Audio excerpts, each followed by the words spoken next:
Hello everyone, bienvenue dans Vous et nous.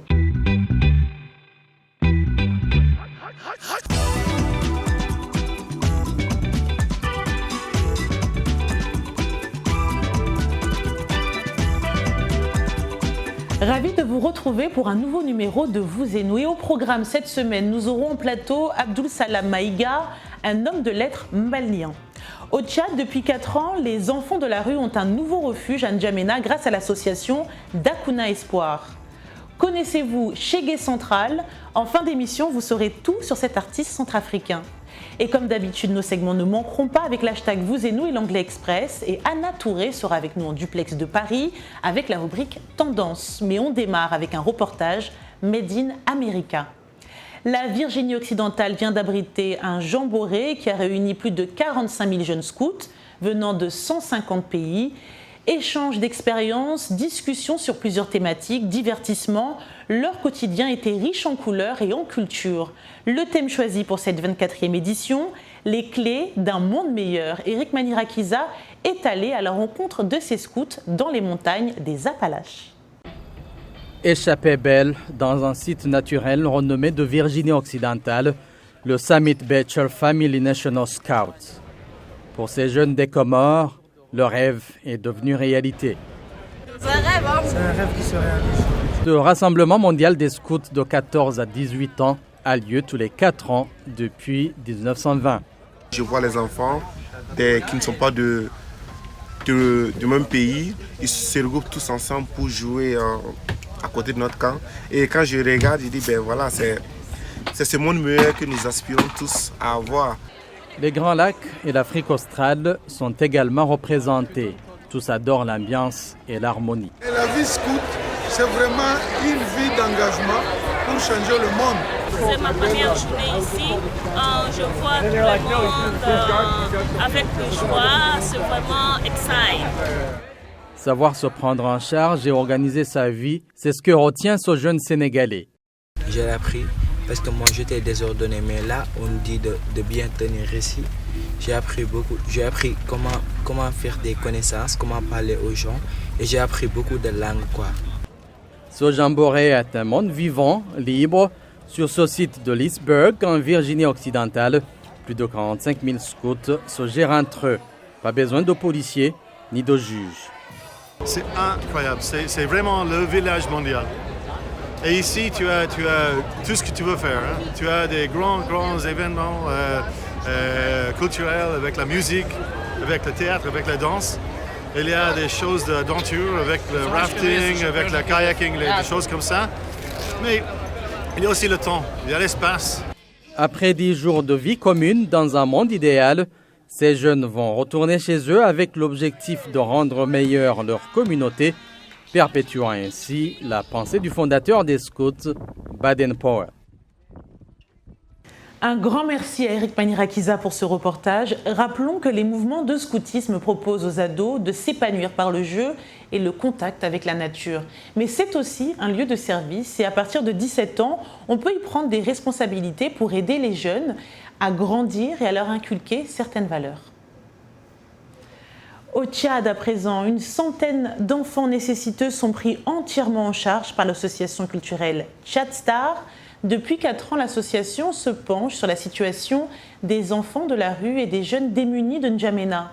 Les membres de Tchad Star organisent des danses dans les espaces publics comme un moyen d'attraction pour placer les enfants dans des centres d'accueil. André Komadjingar, correspondant de VO Afrique, nous a préparé ce reportage. Ici, c'est le centre d'accueil et de réinsertion sociale des enfants et jeunes démunis. Une structure située dans le 7e arrondissement, la plus grande commune de la capitale tchadienne. Parmi les quelques 500 enfants et jeunes sensibilisés à travers la danse, une centaine dont l'âge varie entre 10 et 18 ans ont accepté d'être placés dans ce centre. Aujourd'hui, au centre, il y a 15 enfants qui sont en formation professionnelle, telle que la menuiserie, en mécanique, soudure et couture. Et aussi, il y a des enfants qui ont fait des écoles et ils ont abandonné à un certain temps, qui ont fait 3 ans dans la rue. Eux, on les a aussi inscrits à l'école. Sur les 27 inscrits, il y a 24 qui passent en classe supérieure. Il y a 3 jeunes qui sont aussi inscrits au lycée. 2 ils passent en classe supérieure, il y a un qui reprend la classe. Les jeunes rencontrés dans cette structure affirment avoir été victimes de maltraitance, de divorce et de négligence familiale avant d'être pris en charge par l'association. J'ai perdu ma mère quand j'avais 4 ans et mon père, je ne les connais pas, ils sont séparés avec ma mère avant qu'elle m'accouche. Larry n'a jamais enfanté, on vient tous d'une famille. Il y a mon oncle qui m'a apporté, il m'a amené ici, j'ai resté avec sa femme là, elle me maltraite trop, je suis sortie dans la rue. La femme, elle dit qu'elle ne veut pas que je reste avec lui. C'est ça que je suis venue rester au centre d'Aknes. La représentante de l'UNICEF au Tchad qui a rendu visite à ces pensionnaires se dit émue du travail fait par cette association avec les moyens de bord. Et je pense que vu les circonstances et vu toutes les difficultés matérielles, c'est un travail absolument remarquable, qu'ils prenaient en charge beaucoup d'enfants, qu'ils essayaient de faire une prise en charge de qualité. Que c'est des enfants extrêmement vulnérables qui atterrissent dans la rue suite très souvent à des problèmes familiaux. Et donc on voulait voir comment on pouvait contribuer éventuellement à les aider. Ces enfants ne viennent pas seulement de la rue de N'Djamena. Ceux fuyant la guerre de la secte Boko Haram au Cameroun et au Nigeria sont également hébergés dans ce centre. André Kodmadjingar pour VOA Afrique, N'Djamena. Bravo à l'initiative de l'association qu'on appelle aussi Dakuna Espoir pour son travail mené avec ces jeunes enfants de la rue.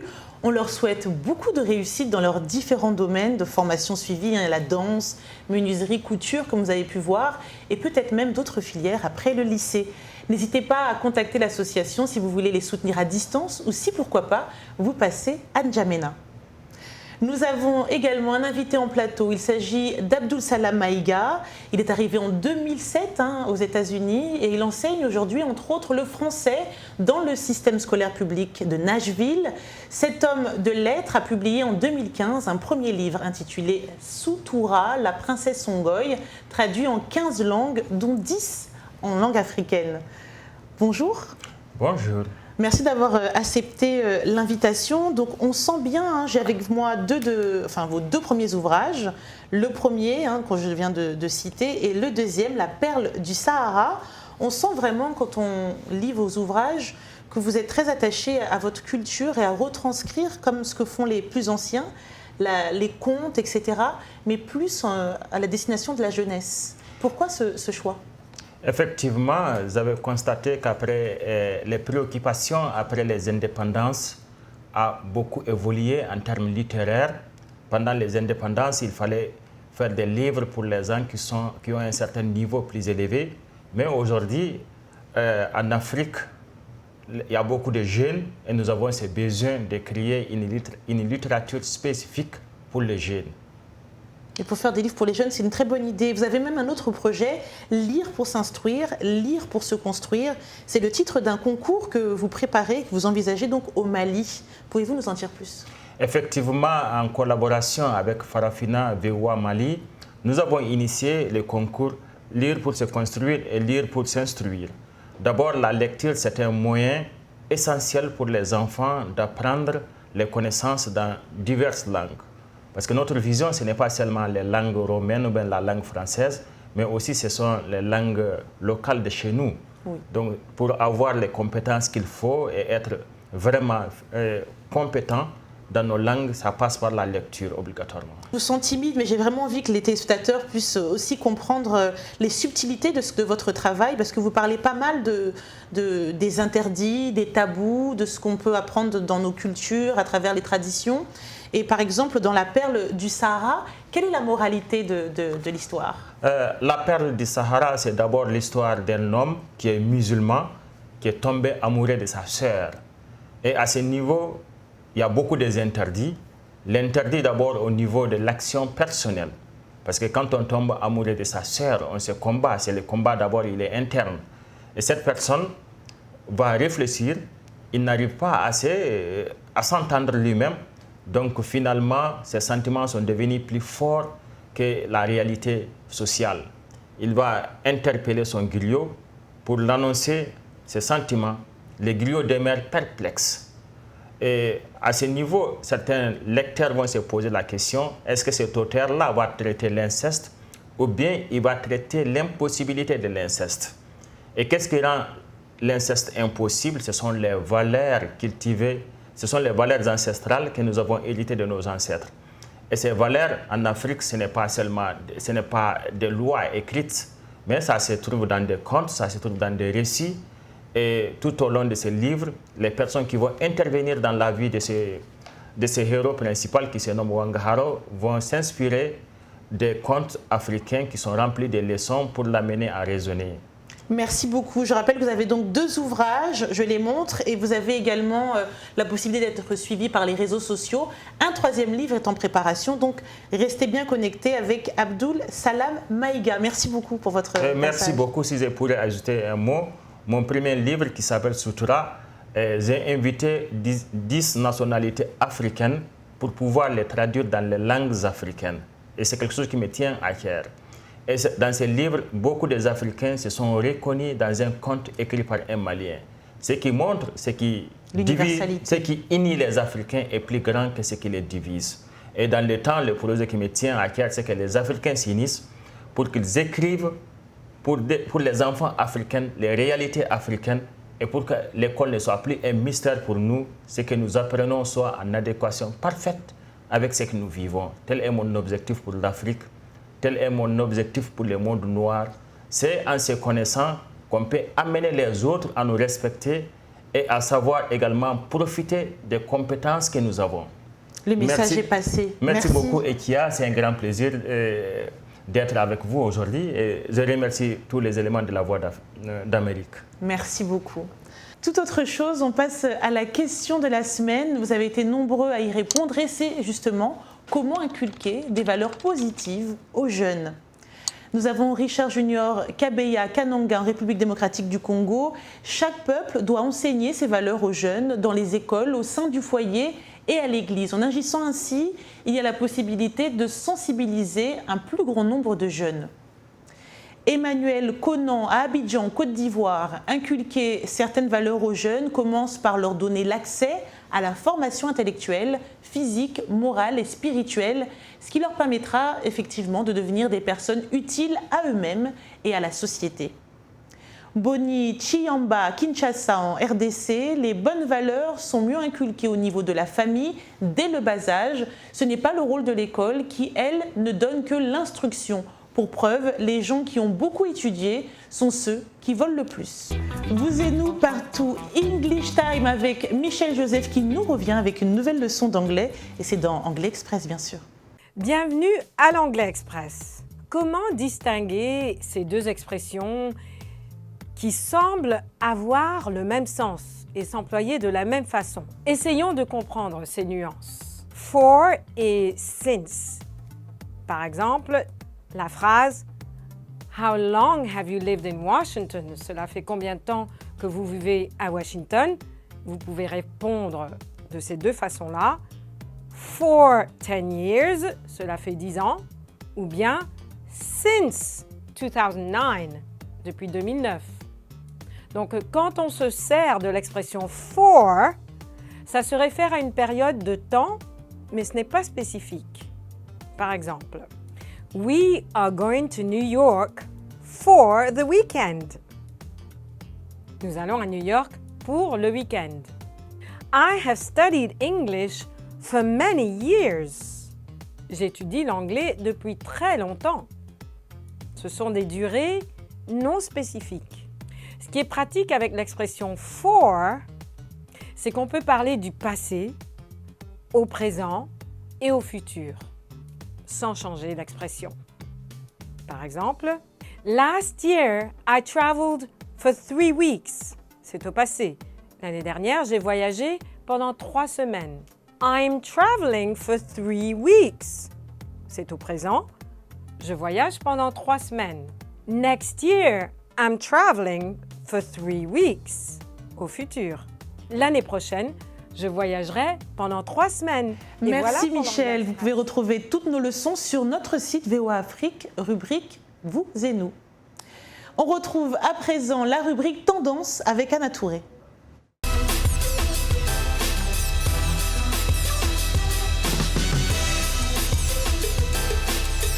Salut Anna, comment ça va?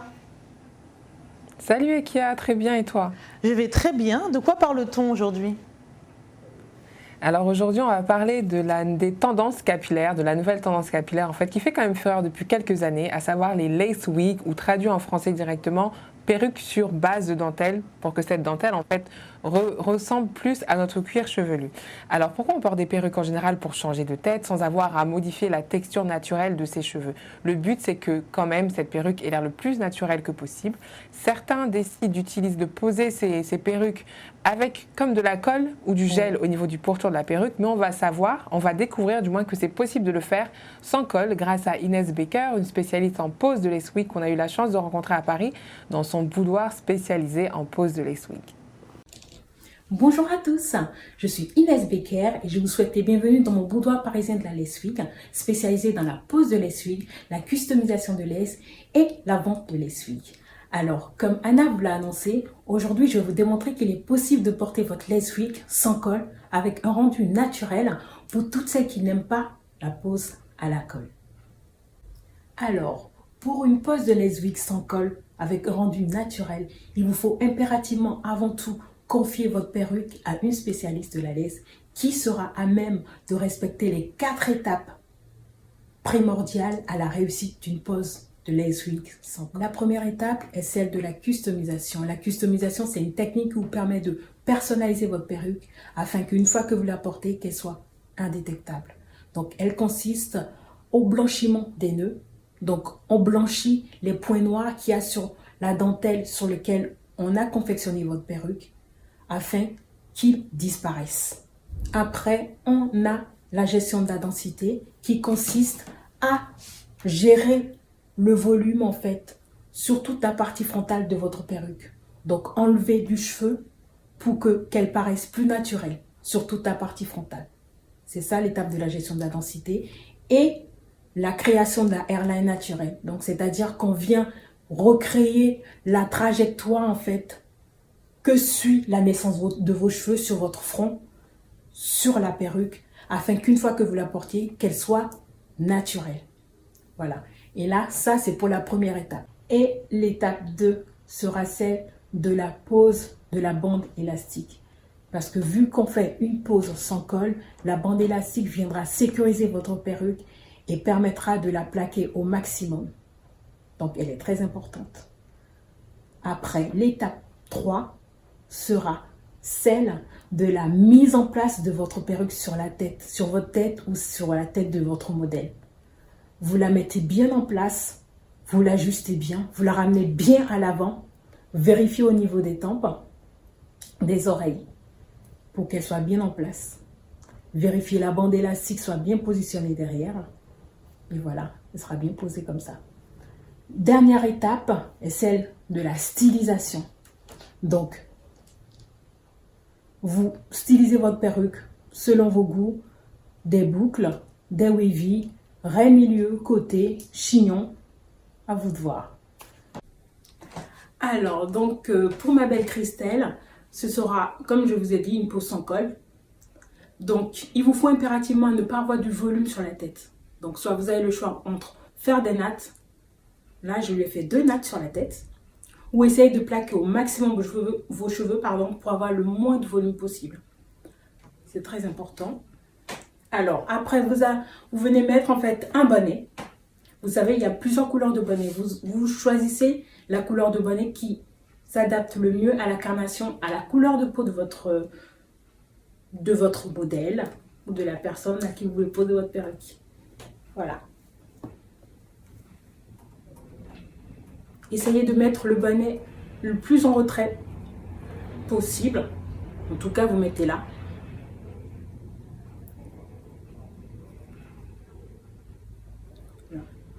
Il faut que le bonnet tienne quand même sur la tête. Maintenant, on vient mettre la perruque.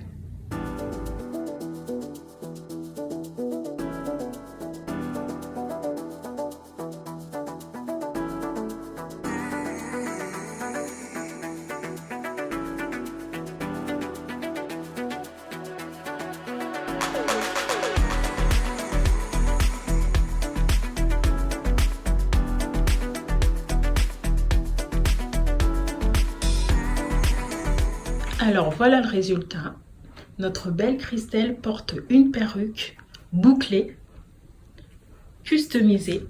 Donc comme je vous expliquais tout à l'heure, la customisation, c'est le blanchiment des nœuds, la gestion de la densité et la création de la hairline naturelle et réaliste.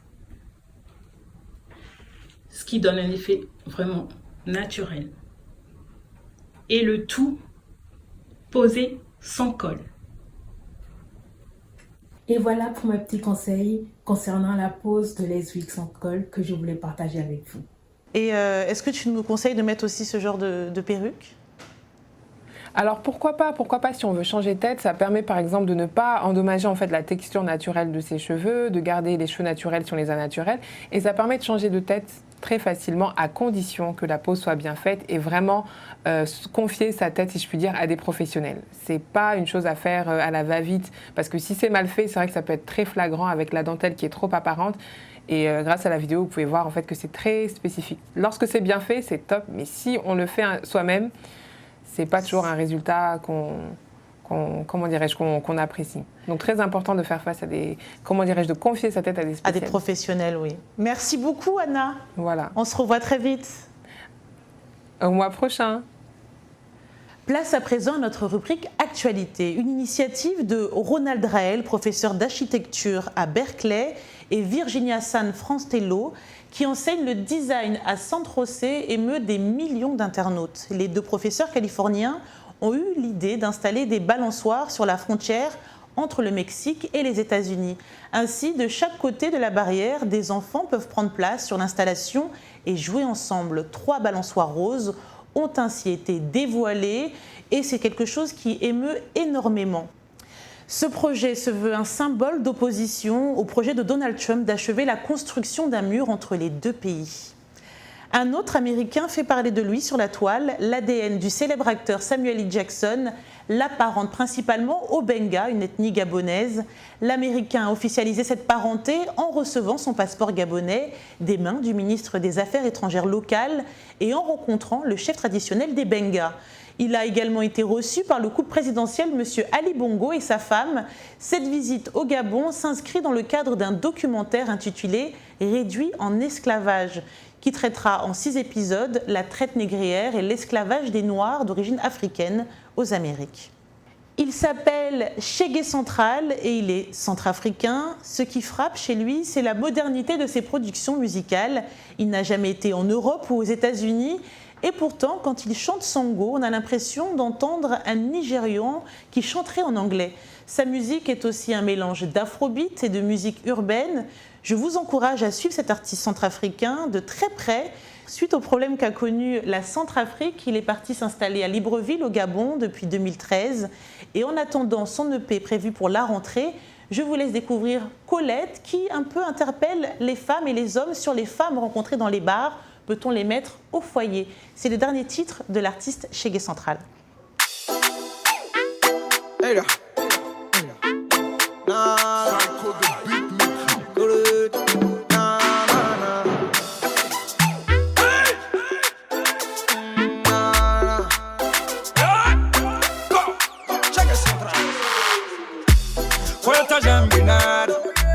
Koleta arugap, koleta ninga na gigi, biku koleti bag, biku bifona mbeka masejigi koleti urana, biwala koleta peo, bichina tutunando chile, biunda kolet, na voisin koleta dap, biunda kolet, na boutique koleta dap, biunda kolet, na voisin koleta dap.